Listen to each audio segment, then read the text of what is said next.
Writing integers as rational numbers. Write each of the following as a rational number. A rational number is something that looks like a fraction. And when we have a number like 11, we usually just write it as you see it here, but we can always write it in fraction form by taking that number and putting it over 1. Seems kind of redundant, but it is an option to rewrite it as a rational number. Sometimes that's useful for us when we're multiplying with other fractions because we want our number to look like a fraction. For 3, we could write this as 3 over 1, but we also have the option if we wanted to write a different denominator than 1, we could write this as 6 over 2, for example, or we could write this as 9 over 3. When we're adding fractions together, we often choose the denominator to be something that's like an existing fraction, and so we can choose what we want that denominator to be, as long as the overall fraction, when we divide it out, ends up equaling the number that we started with originally. When we have a negative number like -4, I can leave the negative in the numerator and then write that over 1, or just like we did in the examples above, I could write this as 20 over -5, or the negative sign can go in the numerator, in the denominator, or in front of the entire fraction if we wanted. Usually we prefer to keep the negative sign either in the numerator or in front of the fraction, but this middle example that I have is still mathematically correct, and they all will equal -4 overall. Identifying rational numbers. Write each of the following rational numbers as either a terminating or a repeating decimal. Terminating means that when we look at the decimal options, they will end up ending at some point. Repeating is where we're going to see a pattern that's repeating itself overall. I'm actually using the calculator for these examples. So if I go to the calculator and I type in 68 divided by 17, I'm going to get 4 as the answer. 17 divides evenly into 68. To write this as a decimal, we could put it as 4.0, for example. And we see that this isn't moving on. There's no additional numbers after the decimal, so we would call this a terminating decimal.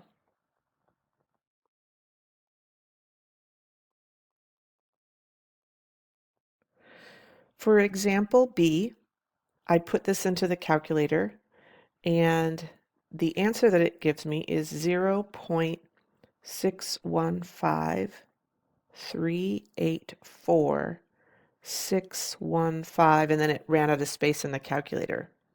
So if I look really closely, it looks like this 6.5 starts to repeat again, 6.5. And so that means that the portion that is going to repeat is this whole section where that next 6 starts, that's where it starts to repeat itself again. When we write a repeating decimal with a bar over the top, what we want to do is put the bar over just the portion that repeats. So I'm going to write this as 0.615384. This is the entire component that's going to repeat itself, and then I don't write any more numbers after that. This tells the reader that that section is going to repeat itself over and over. So this is a repeating decimal.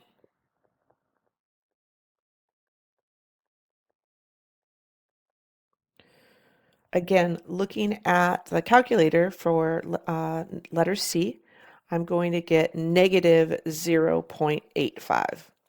There's no additional digits that are coming after the 5, so this is a terminating decimal.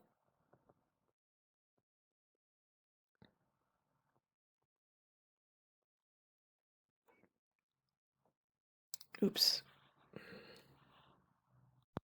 Example 3, differentiating rational and irrational numbers. We saw just a second ago that rational numbers are anything that can be written as a fraction. So by contrast, an irrational number is something that can't be written as a fraction.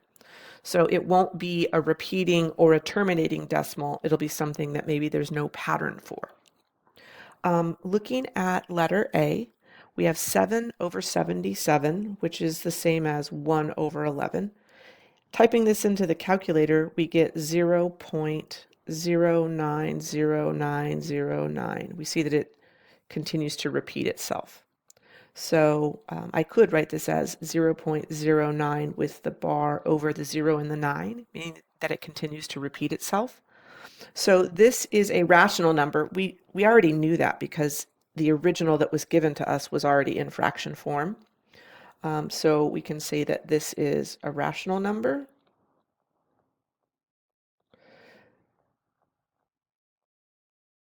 And it is a repeating. We just said it's repeating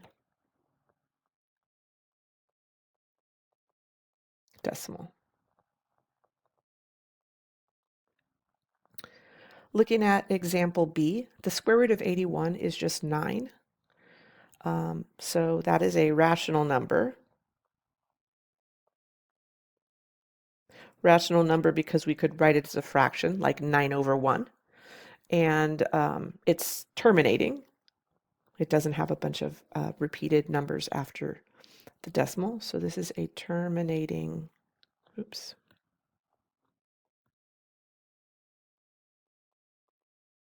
decimal. You could write it as 9.0 if you really wanted to have the decimal point there.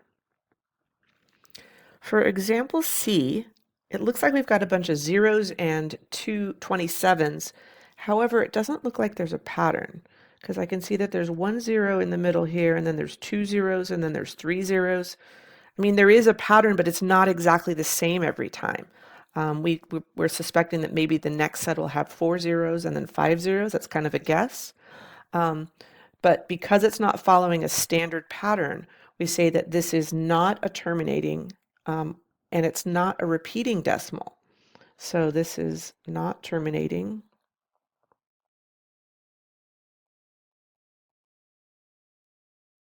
And it's not repeating. So that means that it has to be an irrational number. For something to be a rational number, meaning we can write it as a fraction, it either has to stop, which means terminate, or it has to repeat.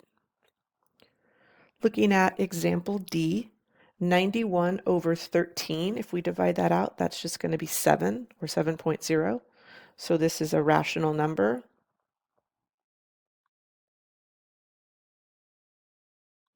And it is a terminating decimal.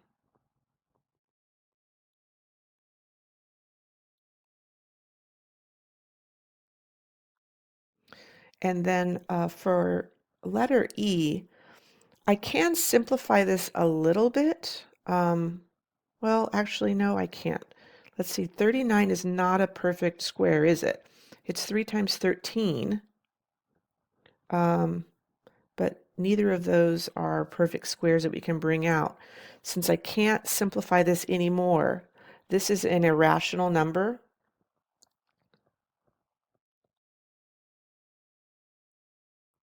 Whenever we have square roots that are not perfect squares, they are always irrational numbers. And if we type this into the calculator, we'll get a bunch of decimal points that there's no pattern, numbers after the decimal for which there's no pattern. Let's see, I'm going to do that right now. Square root of 39, changing that to a decimal, I'm getting an approximation. This little squiggly line means it's approximately 6.244999799, and then there's some numbers after that. I don't know what they are. So it's probably, these are irrational numbers anytime they're not perfect squares. All right, example 4. Classifying real numbers. Classify each number as either positive or negative and as either rational or irrational. Looking at example A, we just said that when we have a square root that's not a perfect square, that is an irrational number.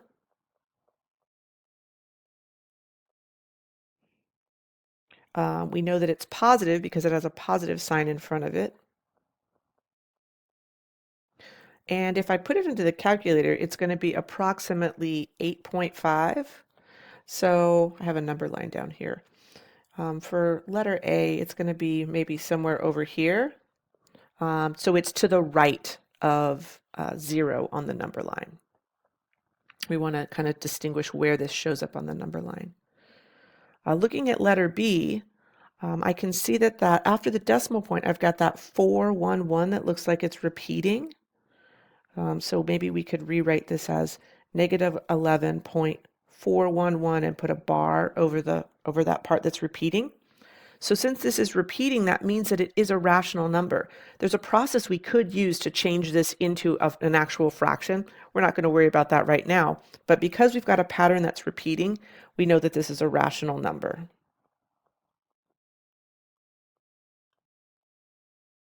The negative sign means it's to the left of 0. So example B, negative 11, is going to be somewhere over here.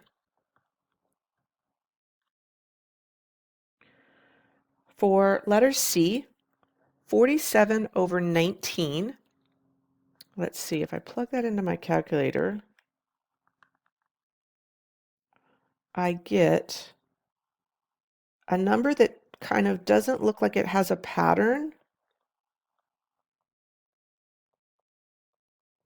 But I already know that this is a rational number, even though I can't see the pattern right now and I don't see it ending. It's just because maybe my calculator's not powerful enough.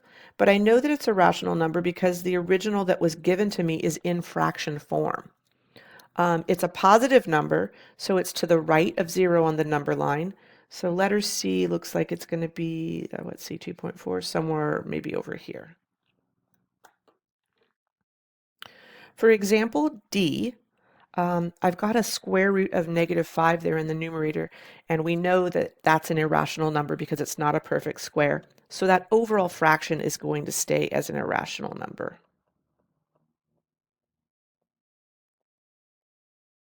There's a negative sign in front of that fraction, so that means it's going to be to the left of 0. Let's see what's the approximation for this number. I'm plugging it into the calculator to figure out what it is approximately. Let's see. Oops, square root of 5 divided by 2. I'm getting about negative 1.118. There's a bunch of numbers coming after it. So I think that letter D is probably going to be around over here. And then for the last example, it's a decimal. It doesn't have any patterns, but it definitely ends. It ends at that 5. So since it terminates, that means it is a rational number. It's positive, so it's going to be to the right of 0, 6.2, so it's going to be somewhere over here.